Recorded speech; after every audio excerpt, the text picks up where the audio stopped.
எங்களுக்கும் அழைப்பு வந்திருக்கிறது, ஜனாதிபதி தரப்பிலிருந்தும் வந்திருக்கிறது. பிரதான வேட்பாளர்களிடமிருந்து பல்வேறு விதமான முறையிலே அழைப்புகள் வந்த வண்ணம் இருக்கின்றன.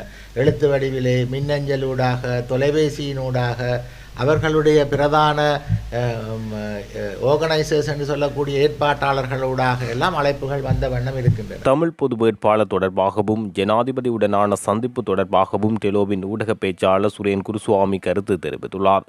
யாழ்ப்பாணத்தில் இன்று இடம்பெற்ற ஊடகவியலாளர் சந்திப்பில் அவர் இதனை தெரிவித்தார். அவர் அங்கு தொடர்ந்தும் கருத்து தெரிவிக்கையில், வணக்கம். இன்றைய தினம் நாங்கள் அறிவித்த பொது வேட்பாளரினுடைய அழுத்தங்கள் காரணமாக தொடர்ச்சியாக தெற்கிலிருந்து பல்வேறு விதமான அழைப்புகள் பேச்சுவார்த்தைக்காக எங்களோடு பேச வேண்டும் என்பதற்காக வந்த வண்ணமே இருக்கின்றன. முதல் தடவையாக பேச்சுக்கு பிரதான வேட்பாளரும் அதேபோன்று எதிர்க்கட்சி தலைவரும் அழைத்திருந்த வேளையில் நாங்கள் சென்று பொது வேட்பாளரை களமிறக்கிய விடயங்களை நாங்கள் தெரிவித்திருந்தோம். எதற்காக களமிறக்கி இருக்கிறோம் என்ற விடயத்தை தெளிவாக தெரிவித்திருந்தோம். இருப்பினும் பொது வேட்பாளருடைய பிரசன்னம், அவருடைய நாங்கள் களமிறப்பி இருப்பதனால் அதற்கு ஓரளவு ஆதரவு தளம் பெருகி வருவதை அவதானித்த பின்னர் மீண்டும் மீண்டும் பேச்சுவார்த்தைக்கு அழைக்கின்ற சூழ்நிலை காணப்படுகிறது.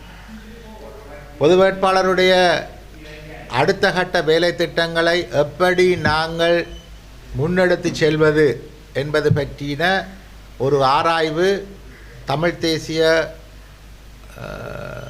கூட்டணியினர், நாங்கள் நேற்று ஜனநாயக தமிழ் தேசிய கூட்டணியினர் வவுனியாவிலே சந்தித்து அது சம்பந்தமான விடயங்களை நாங்கள் கலந்துரையாடி இருந்தோம். இன்று பொது சபையுடனுடன் அது சம்பந்தமான பேச்சுவார்த்தைகளில் நாங்கள் ஈடுபட இருக்கிறோம். பொது வேட்பாளருடைய விடயத்தை எப்படி அடுத்த கட்ட நகர்வுகளை நாங்கள் மேற்கொண்டு நகர்த்துவது என்பதும், அதே நேரம் தெற்கிலிருந்து வரக்கூடிய பேச்சுவார்த்தைகள் அல்லது பிரதான வேட்பாளர்கள் அந்த அழைப்புகளை எப்படி கையாளுவது என்பது பற்றியதான கலந்துரையாடல் இன்று நடைபெறுகிறது. அவை இந்த ரெண்டு விடயத்தையும் சமாந்தரமாக கையாளுவதா அல்லது ஒரு விடயத்தை மாத்திரம் முன்னெடுப்பதா என்ற ஒரு குழப்ப சூழ்நிலை தோன்றியிருக்கிற நிலையிலே அதற்கு விடை காணுவதற்காக இந்த கூட்டம் இன்று ஏற்பாடு செய்யப்பட்டுள்ளது. ஆகவே இந்த அழைப்புகளை நிராகரிக்க முடியாத அல்லது இந்த பேச்சுவார்த்தைக்கான கதவுகளை இந்த 21ஆம் தேதிக்கு பின்னர், எங்களுடைய பொது வேட்பாளருடைய வெற்றிக்கு பின்னர் அடுத்த கட்ட நடவடிக்கை என்ன என்பது ஒரு பிரச்சனை ஒன்றும் இருக்கின்றது. ஆகவே இந்த பேச்சுவார்த்தைக்கான கதவுகளை நாங்கள் திறந்து வைத்துக்கொண்டு சமாந்தரமாக பொது வேட்பாளரை பயணித்து கொண்டு அவருடைய பாதையை எப்படி முன்னெடுத்து செல்வது என்பது பற்றியதான ஒரு இருமுனையான விடயங்களை கையாளுவது சம்பந்தமான கலந்துரையாடல்கள் இன்று யாழ்ப்பாணத்திலே தமிழ் தேசிய கட்சிகளுக்கும் பொதுச்சபைக்கும் இடையிலே நடைபெற இருக்கிறது. பொது வேட்பாளர் கட்சி என்ன முடிவை அறிவிக்கவில்லை. ஒருவேளை தமிழரசு கட்சியினோட முடிவை நீங்கள் எதிர்பார்த்திருக்கிறீங்களா? அல்லது தமிழரசு கட்சி இந்த பொது வேட்பாளரை நாங்கள் அறிமுகப்படுத்திய பிரதான நோக்கங்களில் ஒன்றானது இது தமிழ் தரப்புகள் அனைவரையும் ஒன்றிணைக்க வேண்டும் என்ற நோக்கத்திலேயே அது களமிறக்கப்பட்டிருக்கிறார். ஆகவே தமிழரசு கட்சியும் எங்களோடு இணைந்து இந்த ஜனாதிபதி வேட்பாளர் விடயத்திலே ஒன்றித்து பயணிக்க வேண்டும் என்ற எங்களுடைய பலமான கோரிக்கை பல தடவைகள் முன்வைக்கப்பட்டிருக்கிறது. எங்களுடைய கட்சி தலைவர் செல்வம் அடைக்கலநாதன் அவர்கள் கூட முல்லைத்தீவிலே நடந்த கூட்டத்திலே தமிழரசு கட்சிக்கான ஒரு கோரிக்கையை விடுத்திருக்கிறார். இருப்பினும் தமிழரசு கட்சியில் இருக்கக்கூடிய பிரதானமான ஏற்கனவே தெரிவு செய்யப்பட்ட தலைவர் ஸ்ரீதரன் அவர்கள் அதற்கு ஆதரவு தெரிவித்திருக்கிறார். நேற்றைய தினம் மட்டக்களப்பிலே ஸ்ரீநேசன் அவர்கள் அதற்கு ஆதரவு தெரிவித்திருக்கிறார். சார்ல்ஸ் நிர்மலநாதன் அவர்கள் ஆதரவு தெரிவித்திருக்கிறார்கள்.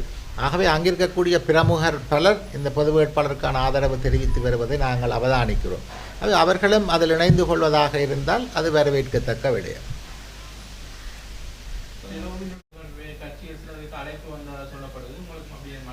எங்களுக்கும் அழைப்பு வந்திருக்கிறது, ஜனாதிபதி தரப்பிலிருந்தும் வந்திருக்கிறது. பிரதான வேட்பாளர்களிடமிருந்து பல்வேறு விதமான முறையிலே அழைப்புகள் வந்த வண்ணம் இருக்கின்றன. எழுத்து வடிவிலே, மின்னஞ்சலூடாக, தொலைபேசியினூடாக, அவர்களுடைய பிரதான ஆர்கனைசர்ஸ் என்று சொல்லக்கூடிய ஏற்பாட்டாளர்களூடாக எல்லாம் அழைப்புகள் வந்த வண்ணம் இருக்கின்றன. அதை நாங்கள் கடந்த முறை ஒரு ஜனநாயக கட்சியாக அந்த சந்திப்புகளுக்கு கௌரவம் கொடுக்க வேண்டும் என்று நாங்கள் சந்தித்திருந்த பொழுது சில விஷமிகளின் தவறான பிரச்சாரங்கள் முன்னெடுக்கப்பட்டிருந்ததை அவதானித்திருந்தோம். ஆகவே இந்த விடயத்தை எப்படி கையாளுவது என்பது சம்பந்தமாக இன்று பொதுச்சபையோடும் நாங்கள் குடிமச் சமூகத்தோடும் நாங்கள் கூடி இன்றைக்கு ஒரு கூட்டத்தை நடாத்தி எப்படியாக இதை முன்னெடுத்து செல்வது, இந்த பேச்சுவார்த்தை என்பதற்கான ஒரு இறுதி தீர்மானத்தை எட்டுவது தான் அதனுடைய பிரதான நோக்கம். உங்களுக்கு வரும் சந்திப்புகள் எதிர்கட்சி தலைவர், முன்னாள் எதிர்கட்சி தலைவர் தற்போதைய ஜனாதிபதியுடன் சந்தித்திருக்கீங்க. ஏதாவது பொது வேட்பாளர் விடயத்தை கைவிடுமாறு ஏதாவது அழுத்தங்கள் உங்களுக்கு விளைவிக்கப்பட்டதா? இல்லை, அவர்கள் அதை அது உங்களுடைய ஜனநாயக உரிமை. நாங்களும் அதை தெரிவித்திருந்தோம். பொது வேட்பாளர் என்பதை களமிறக்குவது என்பது எங்களுடைய ஒரு ஜனநாயக உரிமை. அந்த பொது வேட்பாளரை களமிறக்கியதற்கான காரணங்கள் என்ன என்பதை அவர்களுக்கு தெளிவாக நாங்கள் சொல்லியிருந்தோம். அந்த காரணங்களை, அந்த விடயங்களை தாங்கள் தீர்ப்பதற்கு தயாராக இருப்பதாகத்தான் அவருடைய பதில்கள் வந்திருந்தன. இருப்பினும் நாங்கள் எங்களுடைய பொது கட்டமைப்போடு கலந்தாலோசித்துத்தான் அடுத்த கட்ட விடயங்களை சொல்ல முடியும் என்று அவர்களுக்கு நாங்கள் சொல்லியிருந்தோம். ஆகவே இது தேர்தல் காலத்திலே அவர்கள் சொல்லுகின்ற வெறும் வாக்குறுதிகளா அல்லது பொறுப்புணர்வோடு அவர்கள் தருகின்ற விடயங்களா என்பதை நாங்கள் மிக தெளிவாக ஆராய கடமைப்பட்டிருக்கிறோம்.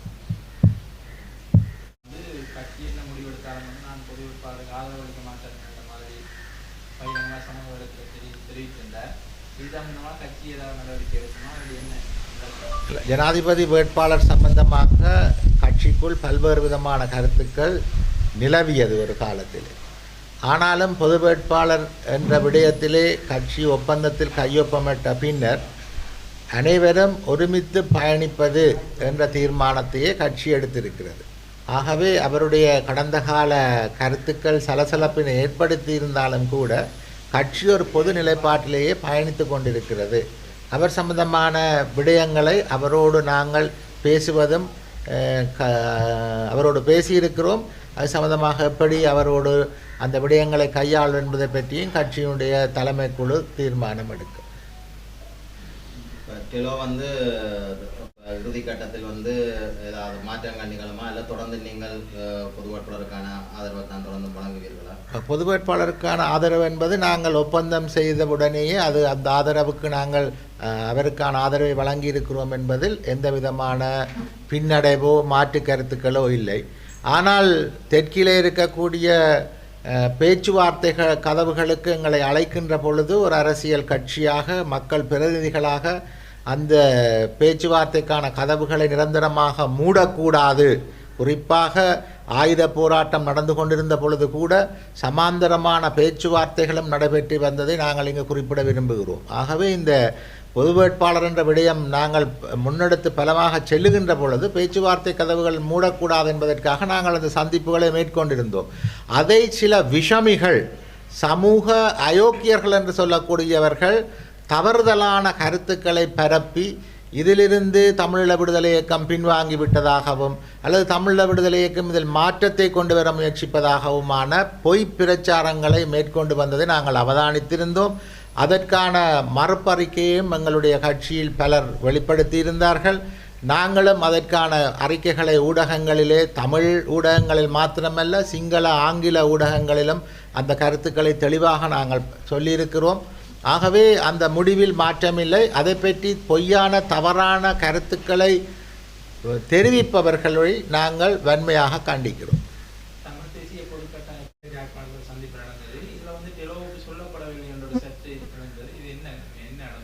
சுவிஸ் தூதுவர் யாழ்ப்பாணத்துக்கு வந்தது அரசியல் ரீதியான விஜயம் அல்ல. அவர்கள் வந்தது இங்கிருக்கக்கூடிய ஒரு தொண்டு நிறுவனத்திலேயும் அது சம்பந்தமான விடயங்களை கலந்துரையாட வந்த நிலையிலே பொது கட்டமைப்பில் யாழ்ப்பாணத்தில் நிற்கக்கூடிய பிரதிநிதிகளை சந்திக்க விரும்பியதால் தான் அந்த கோரிக்கை அவர்களால் விடுக்கப்பட்டிருந்தது. அந்த நேரத்திலே யாழ்ப்பாணத்திலே இருந்த சில சித்தார்த்தன் அவர்கள், சுரேஷ் பிரேமச்சந்திரன் அவர்கள், மற்றது சமூக கட்டமைப்பில் இருந்தும் சிலர் சந்தித்திருந்தார்கள்.